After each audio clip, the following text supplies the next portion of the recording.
Baik, ini ada soal yang pertama. Rataan hitung data dari histogram pada gambar berikut adalah 59. Nilai P sama dengan. Nah, ini dari histogram ini yang diketahui tepi bawah dan tepi atasnya ya. Nah, kita tahu bahwa rumus dari rataan atau X bar, tekan X bar sama dengan sigma dari frekuensi dikali dengan nilai tengah atau XI dibagi dengan sigma F atau banyak data. Nah, X bar-nya di sini rata-rata udah diketahui 59 ya kan. Berarti 59 sama dengan, nah sigma ini kan kemarin jumlah ya. Jadi frekuensi dikali dengan nilai tengahnya, jumlah dari frekuensi dikali dengan nilai tengahnya. Ini di batang pertama frekuensinya 3, nilai tengahnya dari 45,5 ke 50,5, berarti kan 45,5 ditambah 50,5 kemudian dibagi 2. Itu kita dapat nilai 96 ya, berarti 96 kalau dibagi 2, 48. Berarti di sini 48 dikali dengan frekuensinya ada 3, berarti dikali 3, ditambah dengan, selanjutnya juga begitu, 50,5 ditambah 55,5 dibagi 2, kita dapat nilai 53, dikali dengan 6, ditambah dengan ini 55,5 tambah 60,5 dibagi 2, berarti 58 ya, dikali dengan frekuensinya 7, dikali dengan 7, kemudian ditambah dengan, ini tengah-tengahnya, nilai tengahnya 63 ya, 63 dikali dengan banyak frekuensinya itu P, dikali P, ditambah dengan 68, kemudian dikali dengan 4 frekuensinya. Dibagi dengan, nah, sigma F-nya berapa? 3 tambah 6, 9, tambah 7, 16, 16 tambah 4, 20, 20 ditambah P, berarti 20 ditambah P. Ya udah, tinggal kita selesaikan persamaan ini untuk mencari nilai P-nya. Berarti, ini kalau kita kali ke sini akan menjadi 59, akan kita kali dengan 20 ditambah P, akan sama dengan 48 kali 3, 144, ditambah 53 kali 6, 53 kali 6 berarti 318, ditambah 58 kali 7, 58 kali 7 berarti 406, ditambah 63 kali P itu 63 P, ditambah dengan 68 dikali 4 itu sama dengan 272 ya. Nah, ini berarti ini yang bisa diselesaikan angka biasa, bisa kita selesaikan, nanti ada 63P. Berarti ini kalau 59 dikali 20 kita dapat nilai 1180 ya. Ditambah dengan 59 kali P, 59P akan sama dengan 144 tambah 318 tambah 406 tambah 272. Berarti berapa nih? 1140 ya. 1140 ditambah dengan 63P. Selanjutnya kita selesaikan sehingga kita dapat nilai P-nya.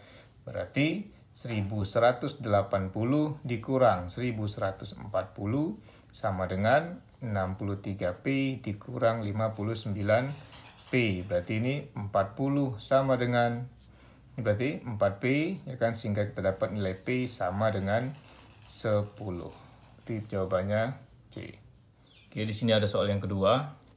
Modus dari data pada histogram di bawah ini. Nah, ini histogramnya diketahui tepi bawah dan tepi atasnya ya. Nah, kita tahu bahwa rumus modus MO ya.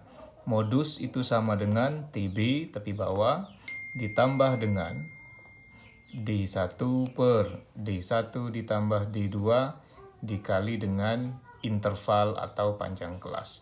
Berarti sama dengan, nah kita tahu bahwa modus itu adalah nilai yang paling banyak muncul. Pasti akan berada pada frekuensi yang paling banyak atau frekuensi tertinggi. Dari histogram ini, frekuensi tertingginya 10 ya. Maka modus akan berada pada batang yang ini nih. Pada batang yang ini. Nah, karena batangnya ini, maka tepi bawahnya itu 23,5. Ini langsung kita pakai sebagai tepi bawah, karena di histogram angka yang ditunjukkan ini adalah tepi bawah dan tepi atas ya pada batang ini. Berarti tepi bawahnya itu kita dapat 23,5. Ditambah dengan D1. D1 itu adalah selisih kelas modus dengan kelas sebelumnya. Berarti kalau frekuensi kelas modusnya 10 dan sebelumnya itu 4, maka selisihnya 10 dikurang 4, yaitu 6 untuk D1-nya ya. Berarti 6 per D1-nya tadi 6, ditambah D2 itu selisih frekuensi kelas modus dengan kelas setelahnya. 10 dikurang 6 berarti 4. Kemudian akan kita kali dengan interval atau panjang kelas. Dari 13,5 ke 18,5, kemudian 18,5 ke 23,5 dan seterusnya. Ini memiliki panjang kelas 5 ya. Dari 13,5 ke 18,5 berarti panjang kelasnya 5.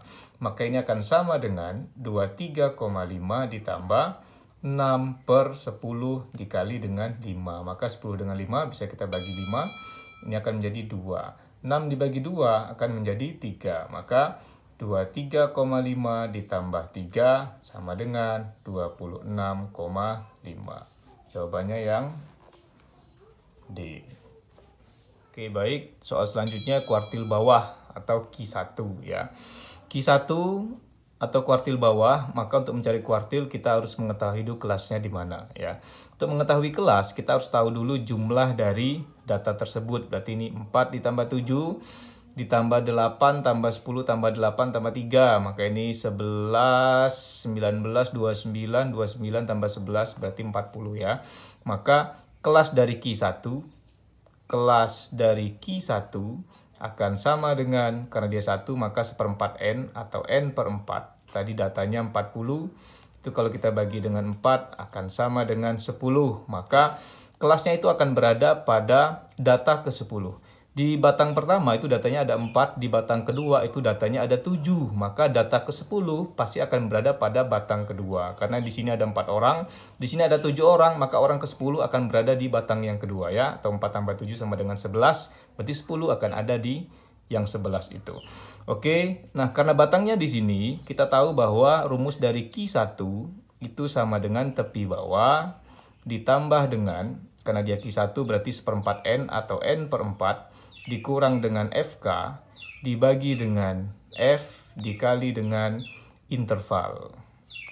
Oke, berarti sama dengan, karena batangnya udah ketahuan di sini atau kelasnya yang ini, maka untuk mencari tepi bawah kita cukup tambahkan nilai tengah pada batang pertama dengan nilai tengah pada batang kedua, kemudian kita bagi 2. 52 ditambah 57 kita bagi dengan 2, maka kita dapat nilai 54,5. Ditambah dengan N per 4-nya tadi 10 ya. Maka ini 10 dikurang dengan FK, frekuensi kumulatif sebelum kelas tersebut. Karena tadi batangnya yang ini, maka frekuensi kumulatifnya itu semua frekuensi yang berada di kelas-kelas sebelumnya. Karena kelas sebelumnya hanya ada satu kelas, ya maka FK-nya itu 4 ya. Dikurang dengan 4 dibagi dengan F atau frekuensi pada kelasnya. Jadi karena batangnya ini, maka F-nya sama dengan 7. Oke, dikali dengan interval atau panjang kelas. Nah, panjang kelasnya bisa kita dapatkan dari jarak 2 nilai tengah, misalnya dari 62 ke 67. Nah, itu jaraknya kan 5, maka intervalnya sama dengan 5. Maka ini akan sama dengan 54,5 ditambah dengan ini 6 kali 5, 30 ya, 30 per 7. Maka ini akan sama dengan 54,5 ditambah dengan 4,286 ya. Maka ini akan sama dengan 58,786 ya. Maka akan sama dengan, kita lihat opsinya. Ya, akan sama dengan 58,79.